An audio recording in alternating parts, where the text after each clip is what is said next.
I know from my own education that if I hadn't encountered 2 or 3 individuals that spent extra time with me, I'm sure I would have been in jail. I'm 100% sure if it hadn't have been for Mrs. Hill in 4th grade and a few others, but maybe even especially her, I absolutely would have ended up in jail. Because I could see those tendencies in myself to sort of have a certain energy to do something, and it could have been directed to doing something interesting that other people thought was a good idea, or doing something interesting that other people maybe didn't like so much. Yeah, put you in jail, right? And so, I think when you're young, a little bit of course correction goes a long way. And I think it takes pretty talented people to do that. And I don't know that enough of them get attracted to go into public education. You can't even support a family on what you get paid. On what you get paid. And if you're smart, I sort of feel if somebody's smart enough that you want to turn your kids over to them for the majority of their childhood. I mean, the majority of their waking hours in their childhood are spent not with your parents, but with your teachers. Sure. I'd like the people that are teaching my kids to be good enough that they could get a job at the company I work for making $100,000 a year. Mm-hmm. Well, why should they work at a school for $35,000, $40,000 a year if they could get a job here at $100,000 a year? Absolutely. I mean, that's not is that an intelligence test? I mean, yeah, so exactly. I think we should basically be hiring them and paying them $100,000 a year. But the problem there, of course, is the unions. The unions are the worst thing that ever happened to education because it's not a meritocracy. Yeah, exactly. It turns into a bureaucracy, which is exactly what's happened. And teachers can't teach, and administrators run the place, and nobody can be fired. It's terrible. Well, some people say that that this new technology may be the networking world, if you will, may be a way to bypass that. Are you optimistic? No, I absolutely don't believe that. And as you pointed out, I've probably helped put more computers in more schools than anybody else in the world, and I'm up until this point in time, and I'm absolutely convinced that that is by no means the most important thing. Now, the most important thing is another person that incites your curiosity, that guides your curiosity, that feeds your curiosity. And machines cannot do that in the same way people can. The elements of discovery are around you. You don't need a computer to know. I mean, here. Why does that fall? You know why? Nobody knows why. Nobody in the entire world knows why that falls. We can describe it pretty accurately, but no one knows why. I don't need a computer to get a kid interested in that, to spend a week playing with gravity and trying to understand it and come up with reasons why. But you do need a person. You do need a person. And so, especially with computers the way they are now, computers are very reactive. But they are not proactive. They are not agents, if you will. And they are very reactive. So what children need is something much more proactive. And they need a guide. They don't need an assistant. And I think we have the material to solve this problem in the world. It's just being deployed in other places.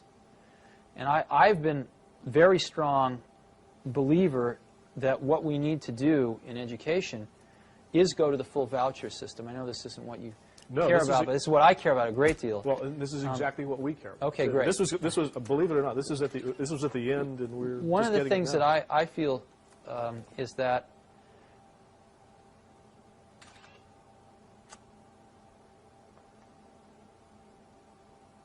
right now, if you ask who are the customers of education, the customers of education are the society at large, employers that hire people, right, things like that. But ultimately, I think the customers are the parents, not even the students, but the parents. And the problem that we have in this country is that the customers went away. The customers stopped paying attention to their schools for the most part. And gave their kids to the... Well, what happened was that mothers started working. And they didn't have time to spend at PTA meetings and watching their kids' school. Schools became much more institutionalized. And parents spent less and less and less time involved in their kids' education. And what happens when a customer goes away and a monopoly gets control, which is what's happened in our country, is that the service level almost always goes down. I remember seeing a bumper sticker when the telephone company was all one, AT&T, the Bell system. I remember seeing a bumper sticker with the Bell logo on it, and it said, "We don't care. We don't have to." You know? And that's what a monopoly is. Sure. That's what IBM was in their day, and that's certainly what the public school system is. They don't have to care. Now, it turns out, let's go through some economics. The most expensive thing most people buy in their lives is a house. The second most expensive thing is a car, usually. And a car costs, average car is approximately about $20,000 now, $16,000, $20,000. And an average car lasts about, what, 8 years? Right? You buy another one. Yeah. So approximately $2,000 a year, right, for an 8-year commitment. Well,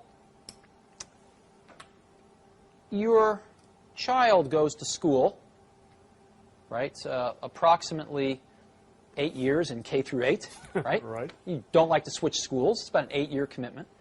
What does the state of California spend per pupil per year? I have no idea. In a public school? I have no idea. What they spend per year per pupil is about $4,400. Wow. Okay? About over twice as much as a car.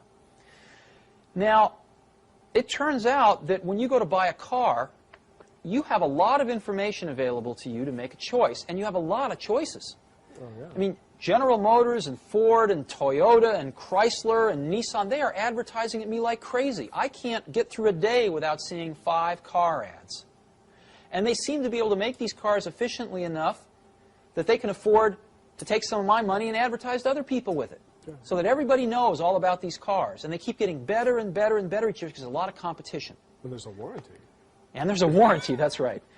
But in schools, since people don't feel like they're spending their own money, they feel like it's free, right?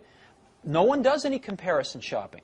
Matter of fact, if you want to put your kid in a private school, you can't take the $4,400 a year out of the public school and use it.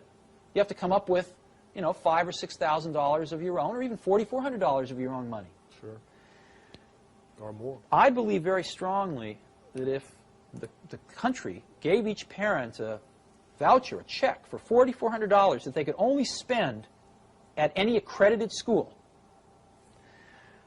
that several things would happen. Number one, schools would start marketing themselves like crazy to parents to get students. Secondly, I think you see a lot of new schools starting. I've suggested as an example, if you go to Stanford Business School, they have a public policy track. They could start a school administrator track. So you could get a bunch of people coming out of college, tying up with somebody who just got out of business school. They could be starting their own schools. Sure. You could have 25-year-old kids out of college, very idealistic, full of energy. Instead of starting a Silicon Valley company, they'd start a school. And I believe they would do far better than many of our public school teachers do. The third thing you'd see is I believe that you would see the quality of schools, again, just like in a competitive market, start to rise. Some schools would go broke. A lot of the public schools would go broke. There's no question about it. It would be rather painful for the first several years. And deservedly so. But I think far less painful than the kids going through the system as it is right now. And some people, the biggest complaint is, of course, that schools would pick off all the good kids and all the bad kids would be left to wallow together in either a private school or the remnants of the public school. To me, that's like saying, well, all the car manufacturers are going to make BMWs and Mercedeses and nobody's going to make a $10,000 car. Well, I think the most hotly competitive market right now is the $10,000 car area. You've got all the Japanese playing in it. You've got General Motors that spent $5 billion subsidizing Saturn so far so that they can compete in that market. You've got Ford, which has just introduced 2 new cars in that market. You've got Chrysler with the Neon. Yeah. So you're spending $32,000 and you're getting a $500 used car in some cases. The market competition model seems to indicate that where there is a need, there is a lot of providers willing to tailor their products to fit that need, and a lot of competition which keeps forcing them to get better and better. So I think the problems we've got, I used to think when I was in my 20s that technology was the solution to most of the world's problems. And unfortunately, it ain't so. It's sort of, I'll give you an analogy. A lot of times we think, why is television programming so bad? Why are television shows so bad, so demeaning, so poor? And the first thought that occurs to you is, well, there's a conspiracy. The networks are feeding us this slop because it's cheap to produce, because of this, because of that. It's the networks that are controlling this, and they are feeding us this stuff to try to dumb down the American public. But the truth of the matter, of course, if you study it in any depth, is the networks absolutely want to give people what they want so that they watch the shows. If people wanted something different, they would get it. And the truth of the matter is, the shows that are on television because that's what people want. The majority of the people in this country want to turn on the television and turn off their brain. And that's what they get. And that's far more depressing than a conspiracy. Conspiracies are much more fun than the truth of the matter, which is that a vast majority of the American public are pretty mindless most of the time.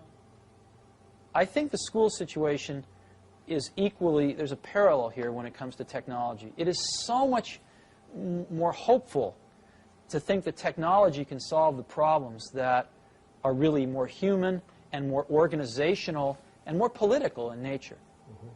And it ain't so.